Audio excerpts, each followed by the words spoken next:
There are years no man can afford to waste, yet nearly all waste them, not because they are lazy, not because they are untalented, but because they make mistakes. Mistakes so common, so subtle, that they do not even see them until it is too late. And when they do, the years are gone, the chances are gone, and regret is the only wealth left in their hands. You may believe you are safe. You may think you are working hard, providing, moving forward. Yet even as you listen now, there may already be silent leaks in your life, habits, choices, and compromises that are robbing you of fortune, stealing your influence, and eroding your future. These are not obvious failures. They are hidden thieves. They whisper, "It's fine, you have time," while the clock advances without mercy. I will not name them yet. If I did, you would nod in agreement and go on drifting as before. No, first you must feel the weight of this truth. You are not simply competing for money in these decades. You are competing for your destiny.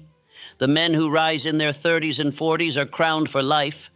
The men who drift are forgotten, or worse, remembered only as examples of wasted potential. Think of it. Lincoln was obscure in his 20s, but by his 40s he stood ready to preserve a nation. Carnegie was poor in his youth, but by his 30s and 40s he commanded steel. Rockefeller, Ford, Edison, all men whose fortunes and empires were forged in these exact years. They made decisions that multiplied for decades. And for every man who rose, there were thousands who wasted their prime on errors so small they seemed harmless, until the bill came due. And here is the brutal truth. The bill always comes due. The decisions you postpone, the fears you obey, the chances you bury, they do not vanish. They compound into chains that tighten with each passing year. By 50, the chains are locked. By 60, they are unbreakable. That is why these years, your 30s and 40s, are decisive. They will cost you everything if you drift. So listen carefully. I will show you the 7 mistakes that ruin men in these decades. But do not listen as entertainment. Do not nod and say, "That is true," and then return to the same path. Listen as if your life depends on it, because it does. Each mistake you recognize and destroy is a chain broken, a fortune preserved, a destiny reclaimed. I will not flatter you with vague encouragement. I will give you the dangerous truth. The truth the majority will never hear because they are too busy making excuses while their best years rot. But you are here. You are ready. And if you will hear me with both hands, you may yet seize the decades that decide all the rest. So let me begin with the first mistake, the one so subtle most men call it prudence, yet it quietly murders their future. Mistake 1, the mask of prudence. There is a mask that ruins more men than open defeat. It does not call itself fear. It calls itself prudence. It whispers, "Be careful. Wait a little longer. Gather more proof. Secure more advice." Under this disguise, thousands bury their best years, thinking they are wise when in truth they are timid. They mistake hesitation for wisdom and congratulate themselves while opportunity slips away forever. The fears that weave this mask are always the same. The fear of poverty says, "Do not risk, you might lose." The fear of criticism says, "What will they think if you fail?" The fear of failure says, "Better to wait than to stumble."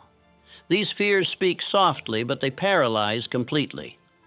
A man in his 30s and 40s who obeys them is like a soldier who sharpens his sword but never enters battle. His years vanish while his enemies advance. Observe how these fears rob men of their prime decades. A man desires to begin a business, but fear of poverty whispers, "Keep the wage you have." He wishes to speak boldly, but fear of criticism warns, "They will laugh."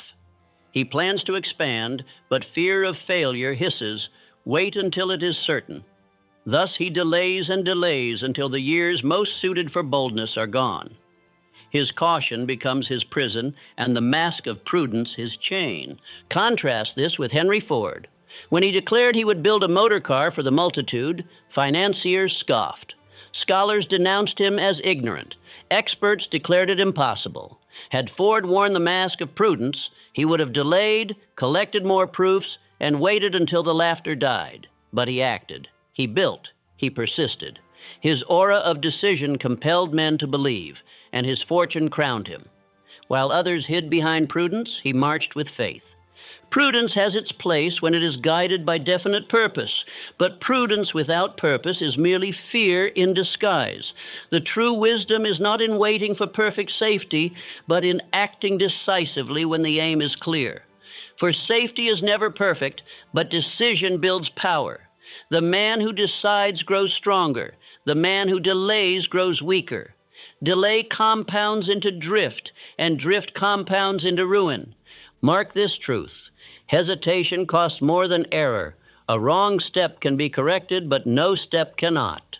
A wrong decision may teach, but no decision enslaves. The timid man believes he is avoiding loss, but in truth he is losing the one resource never restored, time. Each year surrendered to the mask of prudence is a treasure buried beyond recovery. Say this with me now. I do not confuse fear with wisdom. My decisions are law. Fortune obeys. Speak it with conviction until it engraves itself in your soul. For the man who decides radiates authority. His aura commands. Men follow him not because he is always right, but because he always moves. The world bends more to the decisive than to the cautious, for decision builds momentum, and momentum conquers resistance. Do not imagine that you can hide your fear. The room feels it before you speak. When you delay, when you excuse, when you postpone, your aura grows dim. Men sense it and withdraw their trust. But when you decide, even amid uncertainty, your aura brightens. Men feel it and offer their aid. Infinite intelligence itself responds more swiftly to decisive faith than to timid prudence. Therefore, tear off the mask. Call fear by its true name. Do not flatter it as caution or prudence when it is nothing more than hesitation. Act upon your definite desire now. Risk, not recklessly, but faithfully. For the greatest risk is not action, but inaction. It is better to fall and rise than to stand still and rot. These are your prime decades. Do not let the mask of prudence steal them. Mistake 2, the chains of wages. A man may believe himself diligent because he rises early, labors long, and receives his wage on time. Yet if all his labor is given only for the pay he earns, he has sold his soul cheaply. His 30s and 40s are not decades for survival alone. They are the years when a man must sow far more than his master requires, for these are the years when habits harden and destiny takes its shape. If he labors only for wages, he remains a servant forever. The world pays in proportion to service rendered, always more in the long run to the man who gives more than he is paid for. But the man who calculates against his master, who asks, "Why should I give more than I receive?" radiates distrust. His aura whispers, "I am a man of limits. I cannot be trusted with abundance." And the law of life answers by keeping him small. These chains are subtle. They are not iron around the wrist, but thoughts around the soul. A man says, "I will save my strength until I am promoted. Then I will give more," but promotion never comes, for his aura betrays his selfish calculation. He says, "Why should I labor more for another's profit?" But by withholding, he withholds from himself the light of growth. He says, "I must secure my family first before I risk more." But in truth, by withholding, he ensures his family remains confined to the same small circle. Mark well the example of Charles M. Schwab. He began in the steel works, not as president, but as a worker. He did not calculate narrowly, giving only the strokes of labor his wage demanded. He poured thought, eagerness, and energy into tasks beyond his station. He looked for opportunities to give more service, to solve greater problems, to carry greater burdens. Carnegie felt this radiance. He saw in Schwab a man who sowed more than he was paid for. That aura lifted him from the mill floor to the presidency of an empire. Every man has two masters, the one who pays his wage and the law of increase. The first may fail, but the second never does. The man who sows in excess always reaps in abundance, though the field may change. The employer who withholds recognition cannot rob him, for the law brings another master who will reward the habit of excess service.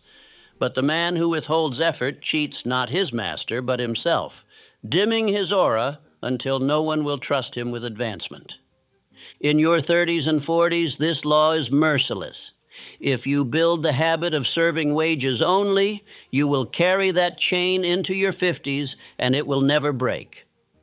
You will look back upon decades of labor and see no growth, no fortune, no expansion of power. But if in these years you cultivate the habit of excess service, you will carry that radiance into every opportunity, and the world will compete to reward you. Say this with me: I prove my worth before I am paid. I sow more than I reap, and my harvest multiplies. Speak it until it becomes your nature. Let it shape your conduct tomorrow. Do not wait for larger pay before you give larger service. Give larger service now, and larger pay must follow, if not from one hand, then from another. Look again at Henry Ford. Before the world crowned him, he labored tirelessly upon engines that paid him nothing. He poured nights, sweat, and imagination into experiments without wage. Yet those excess hours were not wasted. They built his aura, attracted capital, and compelled the world to reward him with riches beyond measure. Contrast this with the drifter who demands more pay before more effort. His aura is dim, his trust is poor, and his opportunities vanish. He may labor for 40 years and remain in the same station, always complaining that he was never given a chance. But the truth is, he never proved himself worthy of advancement by sowing in excess. His chains were his own making. The man of purpose does not ask, "What am I paid?" He asks, "What am I becoming by this service?" He sees each extra act, each extra thought, as a seed that multiplies in his character and radiance. He knows the law cannot be cheated. What is sown must be reaped, and reaped in greater measure. His aura brightens. Men feel his reliability, and opportunity follows him as naturally as water flows downhill. This principle is not only for factories and offices, it governs every realm of life. The husband who gives only what he thinks is required, withholding kindness, love, and patience, finds his home grows cold. The friend who calculates every favor soon finds himself alone. The citizen who contributes only what he is compelled to pays in the coin of mediocrity. But the man who gives more than is asked, at home, in friendship, in community, builds an aura of abundance that draws loyalty, opportunity, and trust. You are in the decades when men are tested. By 30 and 40, youth's excuse is gone. These are the years when the world watches to see if you are man enough to bear heavier loads. If you give grudgingly, the world concludes you are not. If you give abundantly, it crowns you with greater responsibility. By 50, the judgment is sealed. Sow abundantly now, and the harvest will carry you through old age with honor. Therefore, do not wear the chains of wages. Break them by proving your worth before you are paid. Render more service than is asked. Give more thought than is demanded. Sow more energy than is required. Do it without resentment, for you are not serving merely a master. You are serving your destiny. The law will repay you with abundance. Your aura will shine so brightly that men will trust you before you speak. Affirm it again. I prove my worth before I am paid. I sow more than I reap, and my harvest multiplies. Engrave it into your heart. For the man who masters this habit in his 30s and 40s will never want in his 50s and 60s. He will carry abundance as naturally as he breathes, because his aura will testify, this is a man who can be trusted with more. Mistake 3, the tyranny of busyness. There is a prison in which countless men spend their 30s and 40s. Its walls are not built of stone, nor are its gates locked with iron. It is built of endless activity, of noise, of motion without progress. They call it diligence, they call it responsibility, but I call it the tyranny of busyness. It is the habit of mistaking constant movement for advancement, of confusing the fatigue of labor with the fulfillment of purpose. Observe the man who fills every day with tasks yet advances nowhere. He rises early, he hurries from errand to errand, he ends the day exhausted, yet when asked what he has built, he points only to wages spent and duties repeated. His aura radiates strain but not direction. He feels important because he is busy, but the years slip past and his position remains the same. His life is a wheel turning furiously yet fixed to the same post. This is one of the costliest mistakes of prime years. For in your 30s and 40s, strength is still abundant, mind is still quick, ambition still burns. If these are poured into busyness without plan, they are wasted forever. Fatigue alone does not build fortune. Endless tasks without definite aim do not create destiny. The world does not reward the man who works hardest, but the man who works with definiteness. Abraham Lincoln knew defeat after defeat, yet each act, each speech, each campaign was bent toward his definite aim, to preserve the Union and to rid it of slavery. He lost elections, he lost popularity, he lost ease, but he never lost direction. His days were not filled with random motion, but with purposeful persistence. That is why, when the hour of crisis came, his aura carried authority. His progress was not measured by how many tasks he finished, but by how each act carried him toward his supreme aim.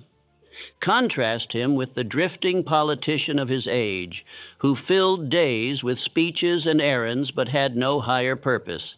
They were busy, but their busyness scattered them into obscurity. Lincoln's aura of definiteness, though tested in defeats, grew brighter until destiny itself yielded to him. His example reveals that progress is not the product of activity alone, but of activity bent toward a written aim. Look also at the merchant who fills his store with endless stock, shuffles papers late into the night, answers every demand, yet never pauses to ask, "What is my definite chief aim?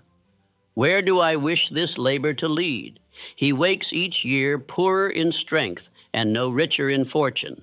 His busyness is a tyrant that robs him of destiny. Say this with me. I measure by advancement, not hours. Every act bends me closer to my definite aim. This affirmation is a sword against the tyranny of busyness. It forces you to judge your labor not by fatigue, but by result, not by motion, but by direction, not by how many tasks were done, but by whether those tasks carried you toward your definite goal. You must understand, the subconscious mind responds to definiteness. Infinite intelligence aligns with definiteness. Men trust the aura of definiteness.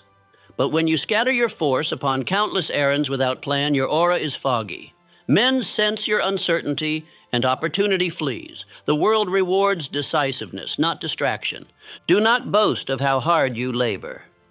Boast of how wisely you labor. Hours are not wealth. Direction is wealth. The man who spends 10 hours in confused busyness is poorer than the man who spends 1 hour in decisive action. For the one builds fatigue, the other builds fortune. In these decades, the choice is yours, either to be remembered as busy or to be remembered as decisive. I have seen many men awaken at 50 to realize that decades of busyness have left them no closer to their true aim. They built routines, they answered demands, they satisfied others, but they never bent their days to a definite plan. Their aura grew weary, their faith dim, their destiny wasted. And yet I have seen men of fewer hours, fewer tasks, but with definite purpose rise to greatness. The difference was not labor, but aim. Think of Henry Ford again. He was not busier than other mechanics of his age, but he was definite. Every hour he poured into the motor car was directed toward his vision of serving the multitude. His aura did not scatter with endless tasks, but gathered force in a single aim.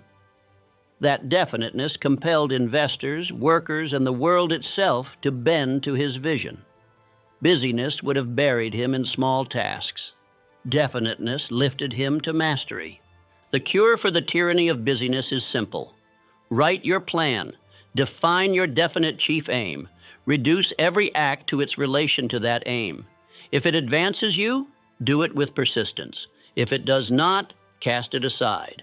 This habit will transform your decades. Your aura will grow clear, your energy concentrated, your progress visible. Men will feel your direction and hasten to aid you. Let me warn you, the excuse of busyness is beloved by drifters. They say, I am too busy to plan. I am too busy to define my aim. I am too busy to study and think. This is the confession of a slave to motion. For busyness without aim is a narcotic. It feels like progress, but is only drift. Do not be deceived. Stop, define, plan.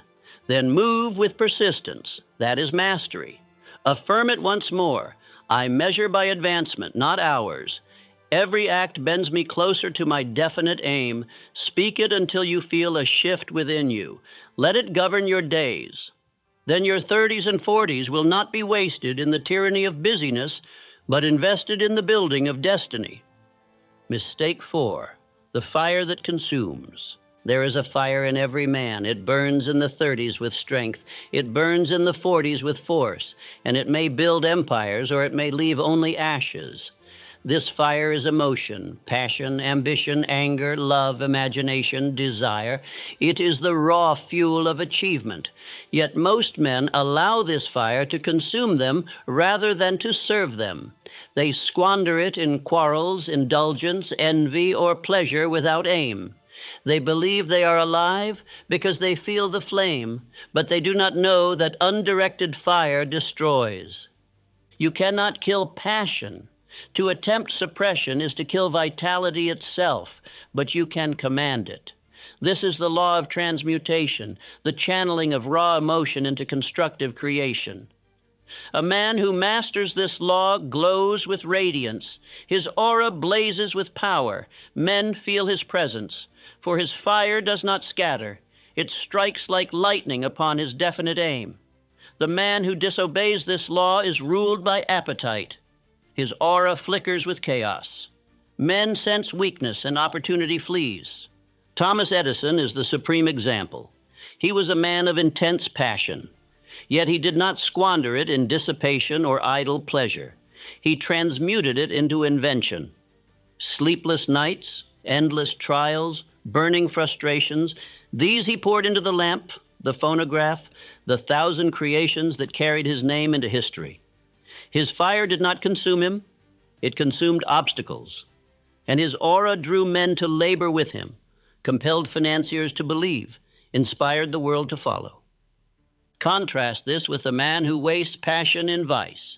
His years are filled with indulgence, his strength leaks through appetite, his ambition melts into envy, his frustration spills into quarrels. He feels alive, but he is burning down his own house. His aura is dim, restless, untrustworthy. Men may laugh with him in taverns, but no one will entrust him with destiny. By 50, his fire has consumed him, leaving only ashes where greatness might have stood. Mark this warning. In your 30s and 40s, emotion is at its strongest. These are the decades when appetites, ambitions, desires, and frustrations burn most fiercely. If you do not master them, they will master you. If you do not direct them, they will direct you. If you do not harness them to your definite purpose, they will harness you to regret. Say this with me. I turn fire into force. My emotions serve my purpose, not my weakness. Repeat it until you feel the fire within bow to your decision. For decision is the governor of passion. The man who decides can command even his strongest desires.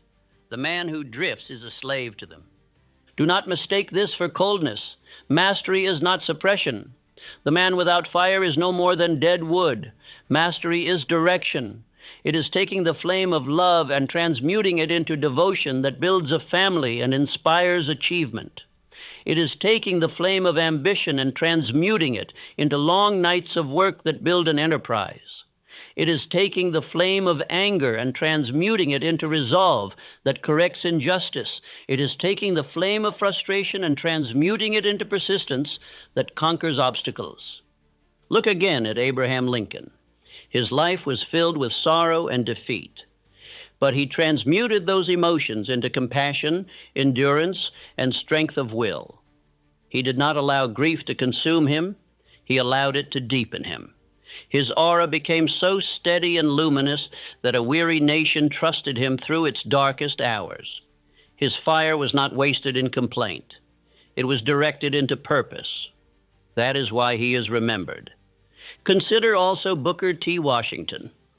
Born in bondage, surrounded by limitation, he could have wasted his passion in resentment, bitterness, and complaint, but he transmuted it into education, leadership, and vision. His aura carried such faith and purpose that men who might have opposed him instead were compelled to assist him. His fire did not consume him, it lit the path for others. You must make the same choice. Do not waste your decades in indulgence. Do not squander your fire on appetites that leave only ashes. Each time passion rises, ask, how may this be transmuted into force for my purpose? If love, let it build devotion. If ambition, let it build enterprise. If anger, let it build resolve. If frustration, let it build persistence. In this way, every emotion becomes a servant. Say again, I turn fire into force. My emotions serve my purpose, not my weakness. Engrave it in your soul. For this affirmation is the law of mastery. The man who lives by it will see his aura burn brighter each year. Men will trust him, for they will feel that his passions are not wild flames, but disciplined fire. Fortune will serve him, for infinite intelligence responds more to disciplined passion than to cold reasoning alone. The drifting man spends his 30s and 40s being pulled by every desire, every appetite, every complaint. By 50, he is empty. The decisive man spends his 30s and 40s directing passion into purpose. By 50, he is full of power. Which will you be? The answer lies not in your talents, not in your education, but in how you command your fire. Remember Edison, who turned fire into inventions? Remember Lincoln, who turned sorrow into endurance? Remember Washington, who turned resentment into vision. Their greatness was not that they had more fire, but that they transmuted it. That same fire burns in you now. These decades will decide whether it consumes you or crowns you. Mistake 5, the lone candle. A candle may give light, but when the wind rises, its flame trembles. Its reach is small, its power weak. Alone it can guide one step, but not build a path for a multitude. Such is the man who isolates himself in his 30s and 40s. He insists he can fight his battles alone, build his fortune alone, carry his burden alone. He refuses counsel, rejects alliance, mistrusts the strength of other minds. In doing so, he condemns himself to the weakness of the lone candle. The law of success is harmony. When two or more minds unite with definiteness of purpose, a new power is born. The mastermind. This power is not theory, it is force. It multiplies the radiance of each man, creating an aura greater than the sum of its parts. Alone, your light flickers. United, it blazes. Yet most men waste their prime decades in stubborn independence, mistaking isolation for strength. They believe secrecy protects them, but in truth it weakens them. Consider Andrew Carnegie. He confessed openly that his wealth did not spring from his hands alone, but from his alliance with men of skill and faith. He surrounded himself with engineers, organizers, financiers, each harmonized to his definite purpose. The aura of this alliance was so commanding that it drew capital, conquered rivals, and built an empire of steel. Without this mastermind, Carnegie would have remained another ambitious immigrant. With it, he became one of the richest men of his age. Look also at Henry Ford. His stubbornness was famous, but even he drew strength from alliance. His friendship with Thomas Edison encouraged him when the world mocked his dream. Their combined aura amplified each man's vision. Ford did not invent alone. He united with allies who believed in his aim. This is why his car filled the world while thousands of other mechanics, laboring alone, vanished into obscurity. The lesson is plain. Isolation diminishes aura. Harmony amplifies it. The lone candle may glow bravely, but it cannot withstand the storm. 2 candles, 3, a dozen, united, they light a hall and cannot be extinguished by the same breath that kills one. The mastermind is not sentiment, but survival. It is the only way to magnify your force beyond your individual limits. Yet men in their 30s and 40s often resist it. They say, "I do not need others, I can carry this myself." Pride blinds them, or they say, "I cannot trust anyone, men will disappoint me." Fear deceives them. Or they say, "I am too busy, I cannot invest time in alliances." Busyness enslaves them. These are excuses, and each excuse leaves them a lonely flame, flickering while others form bonfires that command destiny. Say this now: I unite in harmony with chosen allies. Together, our radiance bends events. This affirmation is a declaration against isolation. It reminds you that your greatest strength is multiplied when you join in harmony with others who share your definite purpose. Speak it daily until your pride yields and your fear dissolves. For the law will not change. Alone you are limited. United you are multiplied. This does not mean join with everyone. The wrong alliance can poison more than isolation. You must choose allies as carefully as a general chooses commanders. Seek men of definite purpose, of faith, of persistence. Avoid the complainer, the cynic, the doubter, for their dim aura will weaken yours. Guard harmony fiercely. One discordant note can shatter the symphony. Better one faithful ally than a crowd of drifters. Reflect on Abraham Lincoln's cabinet. They were men of strong wills and sharp differences, yet united under his definite aim. Lincoln's aura was magnified by this master mind. Their combined faith carried a divided nation. Without them, Lincoln would have been only a weary lawyer elevated too high. With them, he became the leader who preserved a union. You must not drift alone. In these decades, alliances are decisive. They open doors you cannot force. They supply wisdom you do not possess. They sustain you when your faith flickers. Many men fail not for lack of talent, but for lack of allies. They attempt to build empires alone, and their candle burns out in exhaustion. The wise man builds his master mind, and his aura grows irresistible. The truth is harsh. If by your 40s you have not cultivated alliances, you are already behind. The chains of isolation tighten with each year. Opportunities pass to those who are united. You may work twice as hard and still remain half as effective, for one man cannot equal the radiance of many. Fortune favors harmony. Infinite intelligence flows more freely through combined minds than through one. Say it again. I unite in harmony with chosen allies. Together our radiance bends events. Write it, speak it, live it. Begin forming your master mind now. Share your definite purpose with a trusted ally. Meet often, exchange ideas, encourage each other, hold each other accountable. This simple habit may multiply your fortune more than any solitary effort. Do not be the lone candle trembling in the storm. Be the blaze of many flames united. The years of your 30s and 40s will decide whether you stand alone and perish or unite and prevail. Break the mistake of isolation. Build the mastermind. For when you do, your aura will carry such brightness that men, money, and opportunity cannot resist. Mistake 6, the habit of surrender. There is a habit that steals more fortunes than poverty, more destinies than ignorance, more years than idleness. It is the habit of surrender. It does not announce itself with horns or banners. It enters quietly, whispering after the first defeat, "Perhaps this was not meant for you. Perhaps you should try something easier. Perhaps it is wiser to quit, and men listen. They abandon their purpose, they excuse their weakness, and they begin a life of drifting. The tragedy is not in one's surrender, but in the habit it forms. For once a man excuses himself at the first obstacle, he grows quicker to excuse at the second, quicker still at the third, until quitting becomes his reflex. By his 40s, he is no longer a man of decision, but a man of excuses. His aura radiates surrender.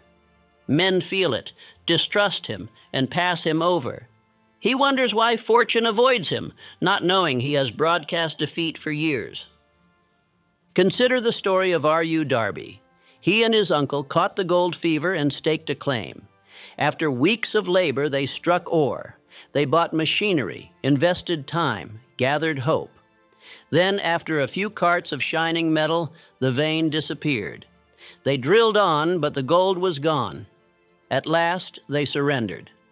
They sold the machinery to a junk man and walked away. The junk man brought in an engineer who studied the ground and discovered that the vein lay but 3 feet from where the Darbys stopped. 3 feet from fortune, they surrendered. But mark the lesson. Darby learned from his costly mistake. He resolved never again to surrender at the first obstacle. He carried this lesson into the insurance business. Each time a prospect said no, Darby remembered the gold vein, and he persisted. In time, he built a fortune greater than the gold might have given him. His early surrender taught him that the habit of persistence is the only cure for the habit of quitting. This truth is written in the lives of all great men. Abraham Lincoln lost election after election. He lost business, he lost his beloved, he lost health, yet he refused surrender. Each defeat deepened his persistence. His aura grew steadier with every blow. Men sensed it, trusted it, and in the hour of crisis followed it. His greatness was not in avoiding defeat, but in refusing to let defeat define him. The man in his 30s or 40s who surrenders easily is already burying his destiny. For these decades are the proving ground.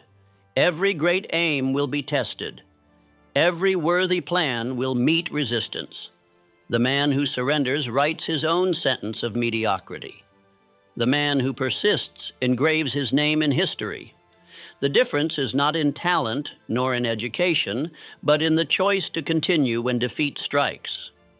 Say this with me: I persist until victory is won. Delay cannot break me. Defeat cannot define me. Let these words burn into your subconscious. Speak them when the first obstacle rises. Speak them when fatigue presses. Speak them when failure mocks.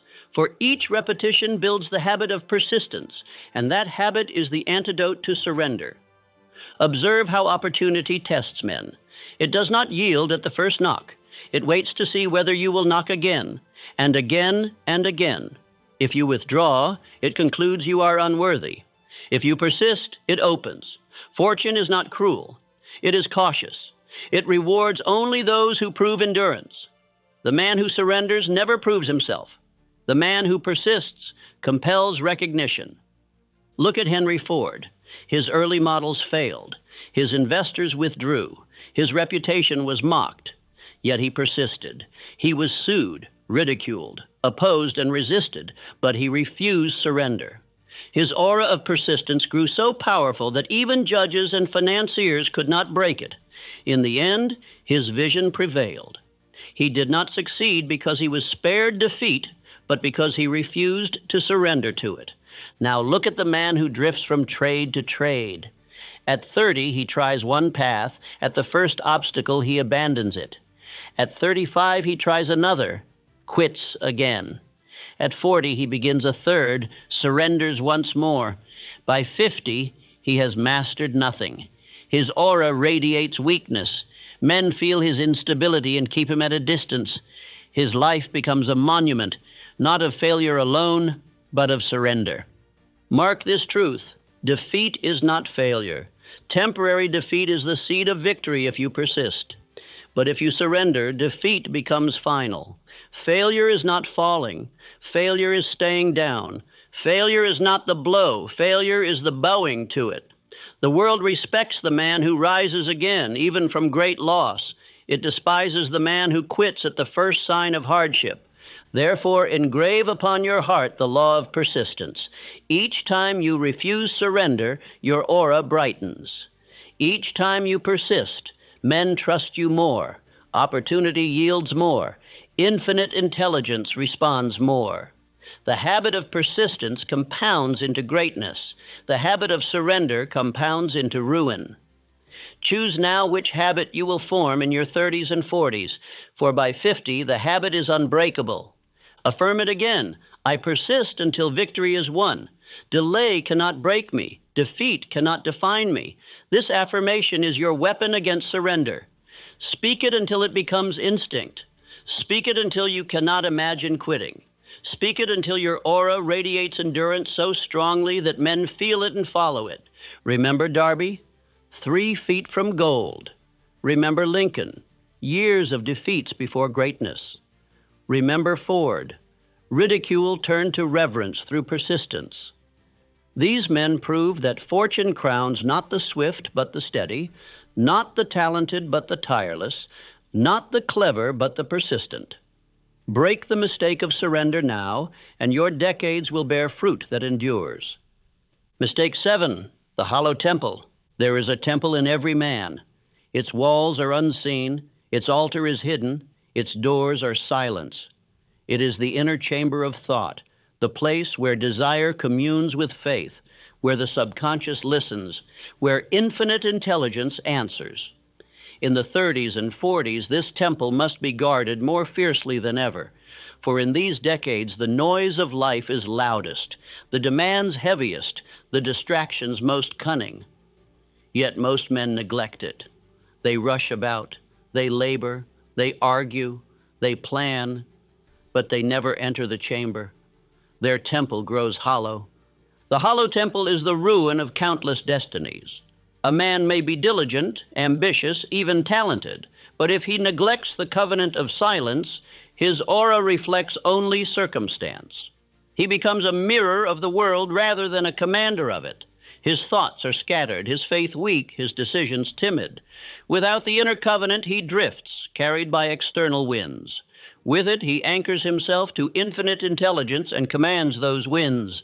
Booker T. Washington was born in bondage, surrounded by poverty, limited in opportunity, opposed by prejudice.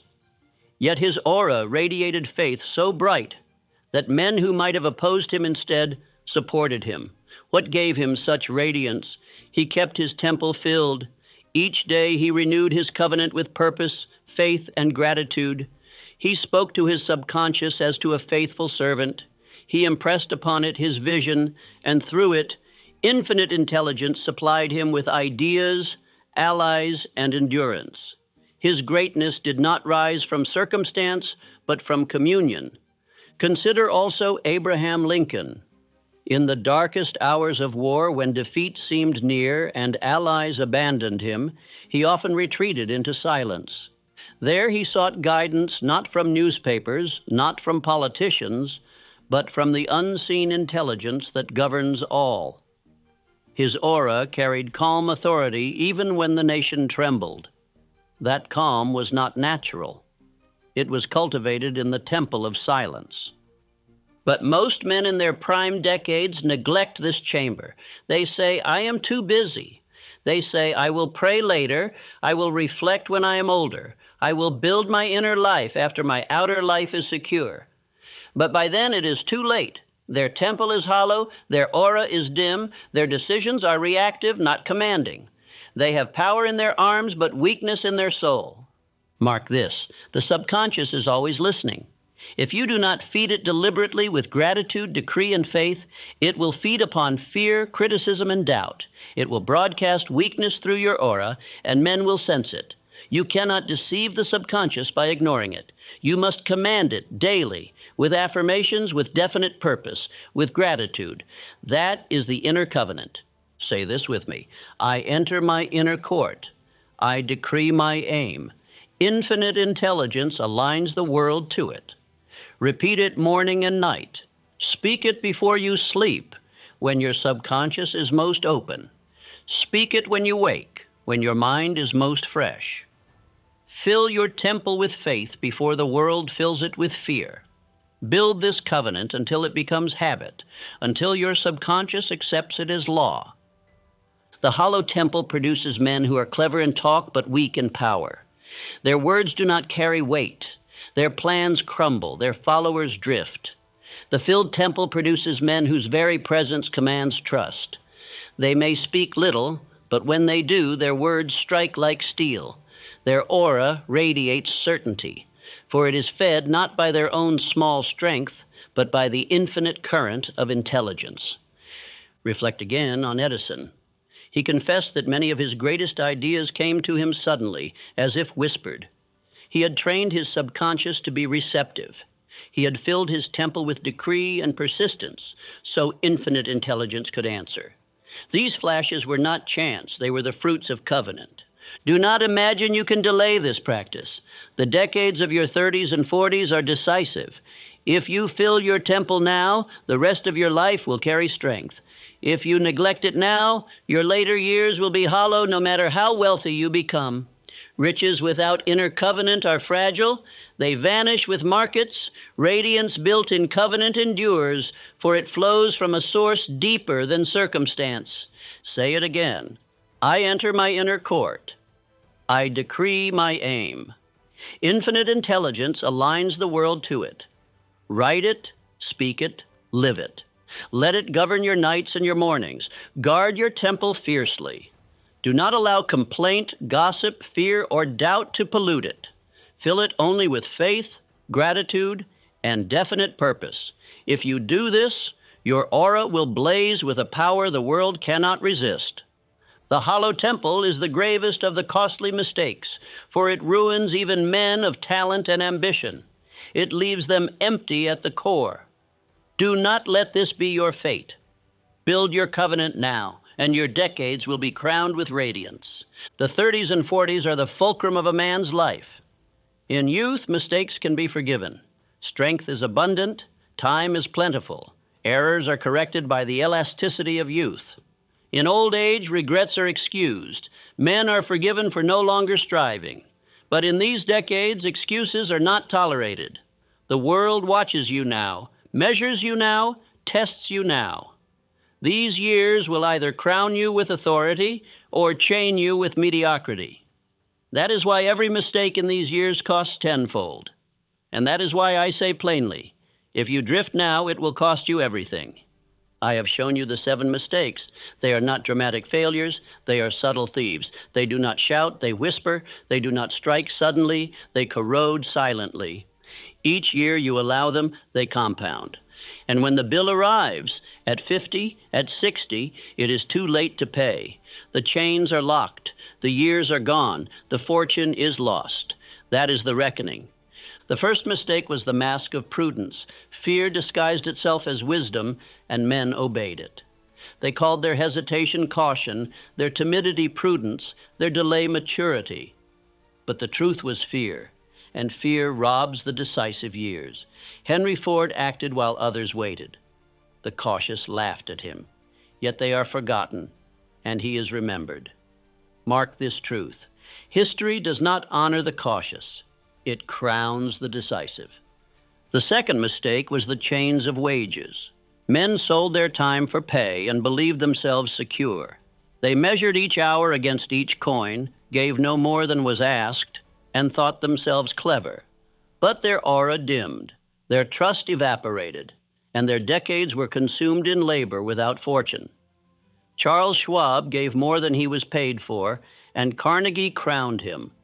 Thousands gave only what they were paid for, and they remain anonymous.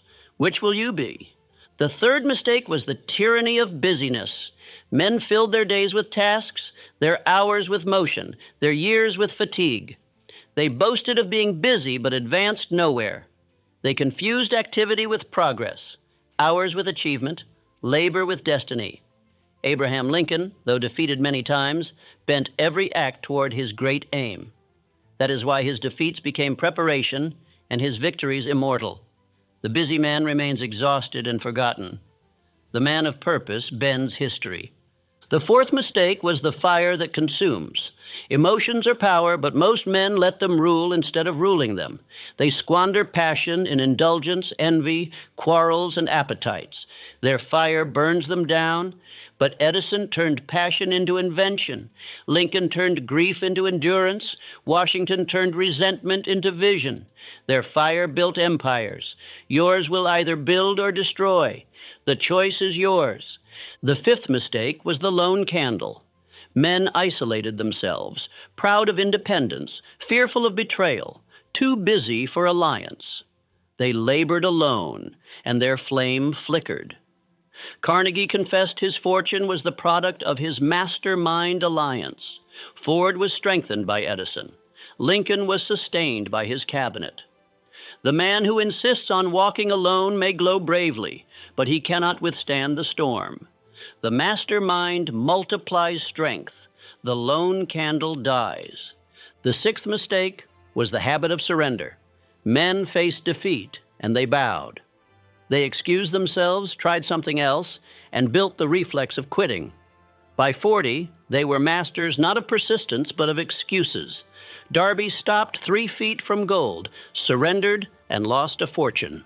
But when he learned persistence, he built one greater. Lincoln lost election after election, but he persisted, and his persistence crowned him. The habit of surrender ruins decades. The habit of persistence builds empires. The seventh mistake was the hollow temple. Men neglected their inner covenant. They filled their days with noise, their nights with distraction, their minds with fear, and they never communed with infinite intelligence. Their subconscious reflected only circumstance, and their aura radiated weakness.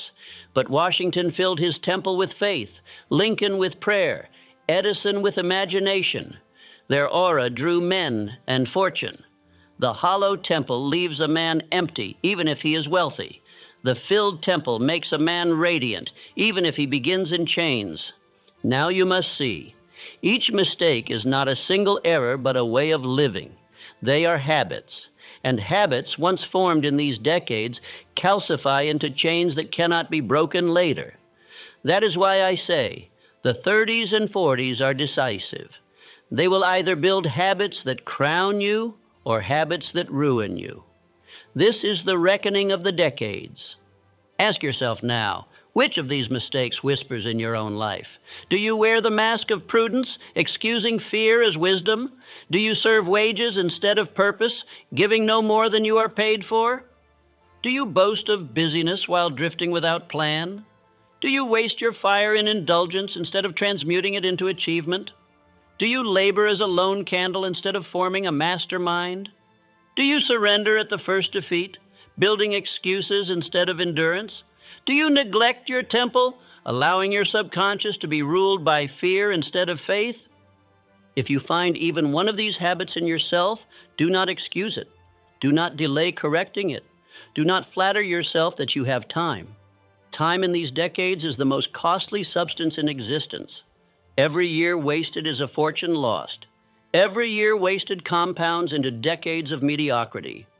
By 50, the reckoning arrives, and the bill cannot be denied. But there is hope, and it is urgent, for each mistake has its antidote. Fear is broken by decision. Wages are broken by excess service. Busyness is broken by definite plan. Fire is mastered by transmutation. Isolation is broken by mastermind. Surrender is broken by persistence. The hollow temple is filled by covenant. If you will take these antidotes now, you may yet seize your decades and secure your destiny. Say these affirmations with me, slowly, with conviction, as if engraving them upon your soul. I do not confuse fear with wisdom. I serve purpose, not wages. I measure by progress, not busyness. I turn fire into force. I unite with allies in harmony. I persist until victory. I covenant with infinite intelligence. Repeat them each morning and night until they become your nature. Each affirmation is a sword against a mistake. Each decree is a chain broken. Each repetition brightens your aura. In time, these words will not be mere sounds, but living truths that shape your destiny. Consider once more the men history remembers. Lincoln was obscure in his 20s, but by his 40s, his aura of persistence and purpose had prepared him for greatness. Carnegie was poor in youth, but by his 30s, his alliances and definiteness crowned him with steel. Rockefeller, Ford, Edison, all built their empires in these decades. They made decisions, they persisted, they transmuted passion, they united with allies, they communed with infinite intelligence. Their decades were not wasted in mistakes, but invested in mastery. And consider the thousands who worked as hard, who labored as long, who were just as intelligent, but who wore the mask of prudence, served only wages, drifted in busyness, wasted their fire, isolated themselves, surrendered at defeat, and neglected their temple. They are forgotten, or worse, they are remembered only as examples of wasted potential. I tell you plainly, you are at the crossroads. These years will decide. You cannot drift and hope to arrive. You cannot excuse and hope to advance. You cannot postpone and hope to seize later. Later does not exist. Only now exists. If you act now, seize now, decide now, persist now, you may yet claim the crown of destiny. If you delay, drift, excuse, and surrender, you will meet the reckoning with empty hands. Therefore, choose. Tear off the mask of prudence and act with decision. Break the chains of wages and give more than you are paid for. Escape the tyranny of busyness and bend each act to your definite aim. Command the fire within and transmute it into achievement. Refuse to remain a lone candle and unite in harmony with chosen allies. Reject the habit of surrender and engrave persistence into your soul. Guard your temple, fill it with faith, and commune daily with infinite intelligence. Do these, and your decades will not be wasted but multiplied. Do these, and your aura will blaze so brightly that men, money, and opportunity will yield to you. Do these, and at 50 you will not face chains but crowns. At 60 you will not face regret but respect. At 70 you will not be hollow but full. This is the reward of seizing the decades. But fail to do these, and the reckoning is inevitable. You will not escape it. No excuse will excuse it. No regret will erase it. No delay will defer it. The decades decide everything. They are the years of power, the years of decision, the years of destiny. Drift in them, and you pay with your life. Master them, and you live as a man crowned. Say the affirmations once more as the seal of your choice. I do not confuse fear with wisdom. I serve purpose, not wages. I measure by progress, not busyness. I turn fire into force. I unite with allies in harmony. I persist until victory. I covenant with infinite intelligence. Let these decrees be your covenant. Live them, speak them, engrave them. For the decades are short, the reckoning is near, and the cost of drifting is everything. But the reward of mastery is also everything, and that choice, the choice of ruin or crown, rests in your hands now.